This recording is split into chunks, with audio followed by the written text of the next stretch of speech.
Well, Dame Washalot washes a lot, hence the name, but also... Maybe a place like this would bring us all back together. Land of dreams tonight! Buckle up, guys. I can fly! It's amazing. It's all right. Thank you for talking to us today Yeah, about the thank you Magic for having Faraway me. Tree. To make sure we start this chat off good and proper, Yes. could we do a little launch mode? Oh my Like a goodness, little let's get into seated, launch like- mode. Hello. Yeah, I like it. Okay, now I feel like we're ready to Okay, go on. great, launch. Okay.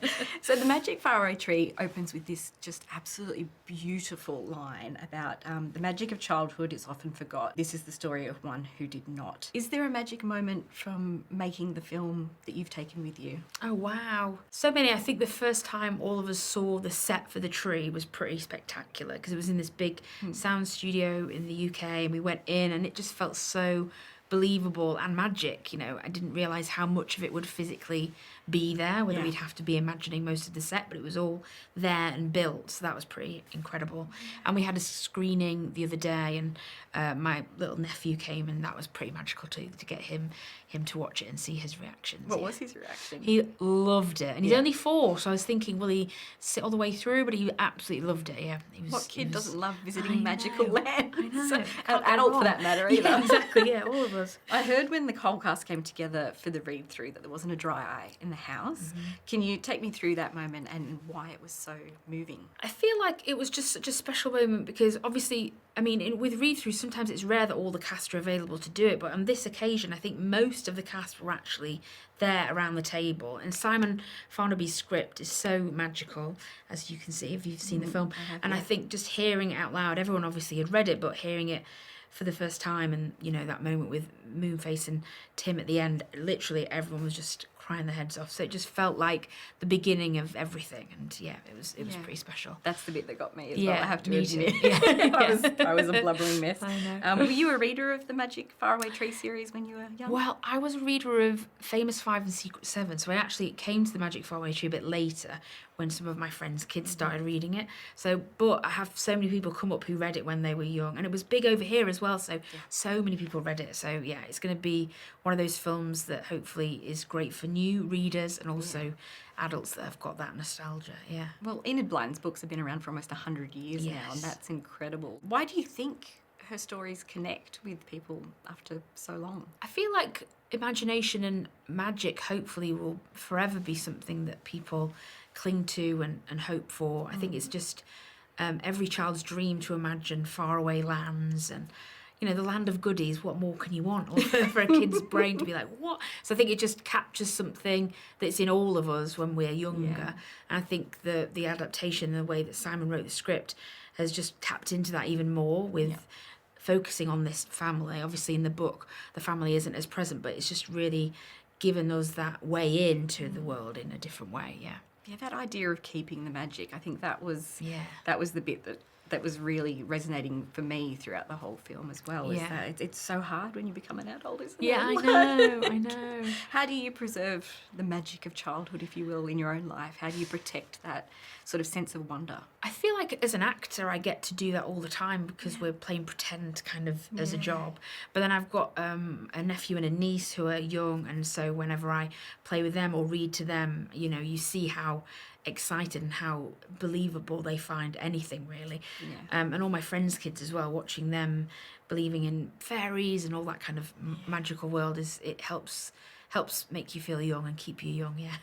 For those who don't know Dame Washalot, how would you describe her? Well, Dame Washalot washes a lot, hence the name, but also her platform of the Magic Faraway Tree is kind of where you can see what land is at the top of the tree that day. And like we did at the beginning, getting into launch mode, she is the kind of setter of the tone of how you get up into whatever land is at the top of the tree. So launches people up to, you know, the land of goodies, the land of dreams, the land of giants. Yeah, that's kind of her role, really, the gatekeeper. What is it about her that really made you want to play her?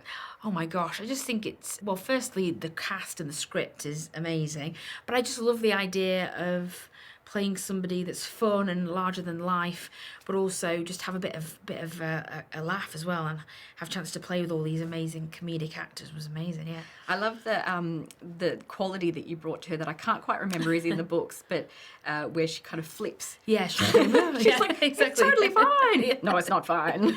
That was great. Was that from you or was that in the script? That was in the script. Okay. Yeah. We tried to experiment with how far she goes and then rein it in a little bit, maybe. Yeah, like for too the dark, kids. too dark. Too Come dark, back. yeah. The design of these characters, obviously, because we haven't had a live action adaptation, you could go, wild really with the design. And everyone has such a strong idea of how they should look. What was the first thing you did when you were fully dressed up as Dame Washalot? Well, I loved kind of the fact that the set was really practical. So I just kind of played with all the props and really got familiar with my little bit of the tree, I suppose. Yeah. The bucket was fully working and all that kind of thing. So I just had a bit of a go of everything. And the vinyl machine worked. Vinyl machine. What's it called? Record player. The vinyl machine. It was all just having a bit of a play with all of that, which was fun. And then the dancing as well, was that just freestyle, was it? That was freestyle, going for it, yeah. Yeah, it was really just having a bit of fun. If you were to get stuck in a land at the top of the tree, which would it be and why? Gosh, I think the Land of Dreams always sounds amazing. That sounds pretty magical. I mean, all of them really. There's in the book as well. There's like the land of do what you want and all that kind of stuff. So there's lots more lands to discover. There is, yeah. I think maybe the Land of Dreams sounds pretty nice. Yeah. Do you think we'll get more Magic Faraway Tree so that we can explore some more lands? That'd be amazing if we did. Yeah. Fingers crossed. What other lands do you think there should be? Oh gosh, that's a good one. Put you on the spot there. Put you on the spot, yeah. I like the idea of a land of where you can do what you like, but there is already one, isn't there? The land of back to front, where everything is backwards. We've already go in there. She's already had all the ideas. Yeah. Need to have a think. Yeah. She didn't leave any for us. Yeah. To wrap up, the film beautifully explores the idea of realising your dreams and supporting other people's dreams. I love that about Tim and Polly. What dreams do you still have in your dream binder that you would like to realise one day? Well, I'm very lucky that in my dream binder, quite a lot of my dreams have come true. The fact that I get to be an actor for a job was one of my childhood dreams, and look, here we are now. So I've been very lucky that lots of my dreams are coming true as we go along.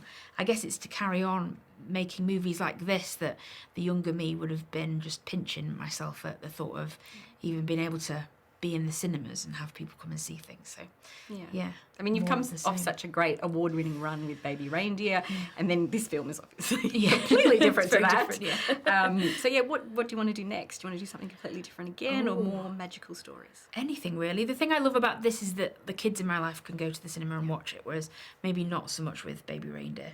It wasn't what, it sounded like it was going to be a Christmas film, but no. Please don't recommend kids to go see Baby Reindeer. Yeah. It was fantastic. Thank you so much, So Jessica. nice to chat to you. Thanks very much. Really lovely to meet you. Nice to meet you. Thank you.